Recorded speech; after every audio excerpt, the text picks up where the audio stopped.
Hello everyone, welcome back to my channel.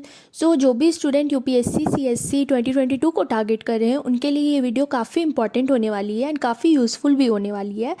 तो अगर आप लोग मेरे चैनल पे न्यू हो तो प्लीज़ सब्सक्राइब कर दो। यार, आप लोग मेरी वीडियो देखते हो बट सब्सक्राइब नहीं करते हो, एक सेकेंड लगता है, सब्सक्राइब कर दो प्लीज़। एंड उसी से रिलेटेड, यूपीएससी से रिलेटेड हम आज कुछ स्ट्रैटेजीज़ एंड कुछ टिप्स डिस्कस करेंगे। तो चलिए वीडियो शुरू करते हैं। तो सबसे पहली बात कि हमारे पास टाइम कम तो है, बट हाँ, अगर देखा जाए तो 6 मंथ्स प्रीलिम्स को बचे हैं एंड उसके बाद 3 मंथ्स मेंस के लिए भी आपको मिलते हैं। 3 मंथ्स 2 to 3 मंथ्स आपको इंटरव्यू के लिए भी मिल ही जाते हैं। तो देखा जाए तो आप होप मत छोड़ो, अभी भी आपके पास अप्रॉक्सीमेटली 1 ईयर्स है। तो अगर आप चाहो तो अभी भी आप ट्राई कर सकते हो, बट हाँ, अभी से आपको एकदम से कंसिस्टेंट होने की ज़रूरत है। तो सबसे पहले आप अपना एक प्रॉपर रूटीन बनाओ, ठीक है। एकदम, और अब आपको बिल्कुल भी ब्रेक नहीं लेना है क्योंकि जितने भी फेस्टिवल्स थे सारे ख़त्म हो चुके हैं। अब आप इस पे रिस्क नहीं ले सकते हो कि हाँ, अब न्यू ईयर आए तो 4 दिन गायब हो गए, क्रिसमस आई तो 3 दिन गायब हो गए। अब आप वो बिल्कुल भी नहीं कर सकते हो। तो अब आप बिल्कुल कंसिस्टेंट रहो एंड बिल्कुल डेडिकेटेड एंड फोकस्ड रहो। तो अब आप एनसीईआरटी को अगर सोचोगे अभी स्टार्ट करनी, तो अभी आप नहीं कर पाओगे क्योंकि 6 से लेकर 12 तक की एनसीईआरटी अगर आप करने बैठोगे तो आपको 1 से 2 मंथ्स उसी में लग जाएंगे। तो अभी आप एक काम करो, अब आपको एलिमिनेशन करने की ज़रूरत है। अब आपको वही पढ़ना है जो इम्पॉर्टेंट है। तो सबसे पहले आप एनसीईआरटीज़ को 11-12 की एनसीईआरटी ज़्यादा इंपॉर्टेंट होती है, तो आप 11-12 की एनसीईआरटी पे ज़्यादा फोकस करो क्योंकि अभी आपके पास उतना टाइम नहीं है कि आप बेसिक से शुरू कर पाओ, ठीक है। और जो भी स्टूडेंट्स अगर कुछ टाइम पहले से प्रिपरेशन शुरू कर दी है तो आप रिवीजन शुरू कर दो। एंड उसके बाद अगर आपने न्यूज़पेपर पढ़ना शुरू नहीं किया था तो आप एक काम करो, कभी भी किसी चीज़ के लिए कुछ देर नहीं होती है, आप अभी से शुरू करो।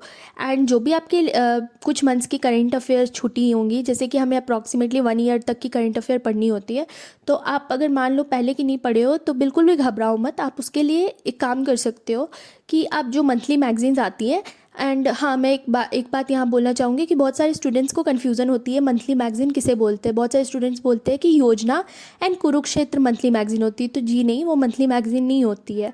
वो एक मतलब कि क्या होता है ना कि कोई एक पर्टिकुलर इशू से रिलेटेड उस पर काफ़ी सारे आर्टिकल्स एंड वो सब लिख के आते हैं, तो वो मंथली मैगजीन नहीं होती। मंथली मैगजीन किसी भी इंस्टीट्यूट की होती है, जैसे कि आप वाजीराम एंड रवि की दी रिसाइटल्स उठा सकते हो, या द विजन आईएएस की, या फिर इनसाइट्स आईएएस की कोई भी मंथली मैगजीन आप उठा लो जिसमें कि monthly compilation of current affairs आते हैं।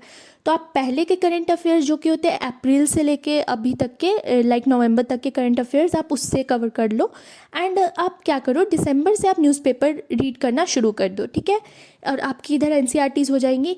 और उसके बाद क्या करो ना, आप दिसंबर से आप ऑप्शनल को टाइम दो। दिसंबर, जनवरी, फरवरी, ये 3 मंथ्स आप अपना ऑप्शनल को कंप्लीट करने का टारगेट रखो। And 3 months I think optional complete करने के लिए बहुत मतलब कि काफ़ी होती है। तो आप ये 3 मंथ्स ऑप्शनल को एकदम कंप्लीट करके साइड कर दो, ठीक है। एंड एनसीईआरटीज़ आप कर लो इधर कुछ दिन में, लाइक अभी नवंबर में स्टिल अभी आपके पास 7 डेज़ बचे हैं, तो आप ये 7 डेज़ में ट्राई करो 11-12 की एनसीईआरटीज़ कंप्लीट कर दो सारे सब्जेक्ट्स की। एंड न्यूज़पेपर आप दिसंबर से रीड करना शुरू कर ही दोगे।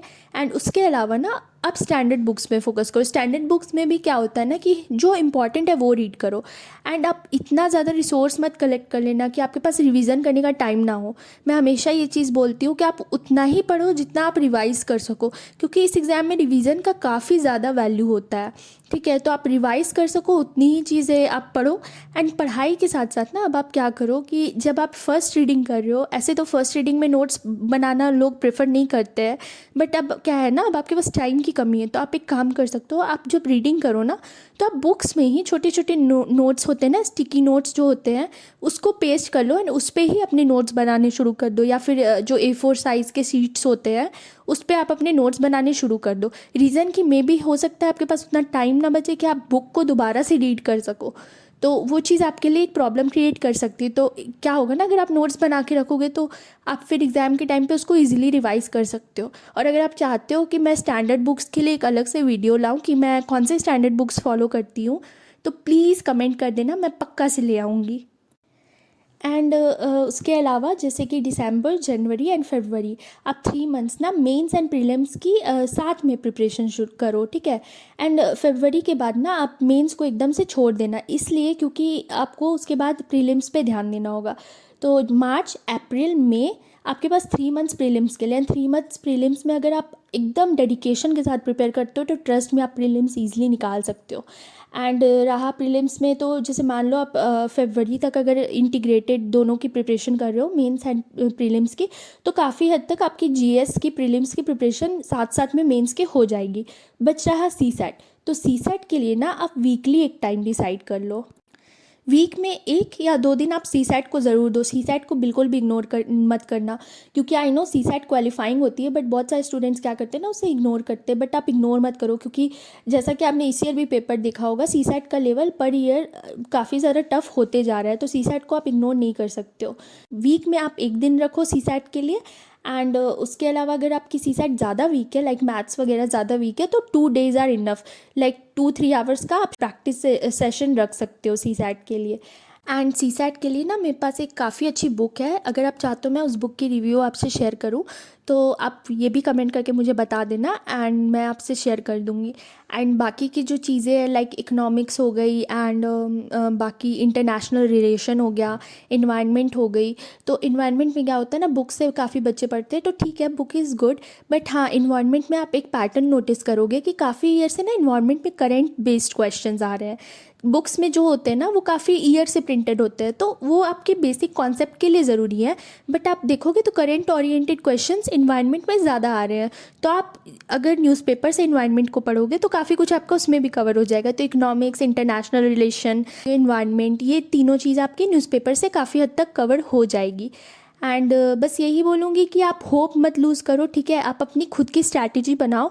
एंड मेरे भी अगर कुछ टिप्स आपको यूज़फुल लग रहे हैं तो उसको अप्लाई करो। एंड उसके अलावा अगर आपको किसी अदर टॉपिक में मेरी हेल्प चाहिए, या किसी अदर टॉपिक पे आप चाहते हो कि मैं वीडियो बनाऊँ, तो आप प्लीज़ मुझे बता देना, मैं वीडियो ज़रूर बनाऊँगी।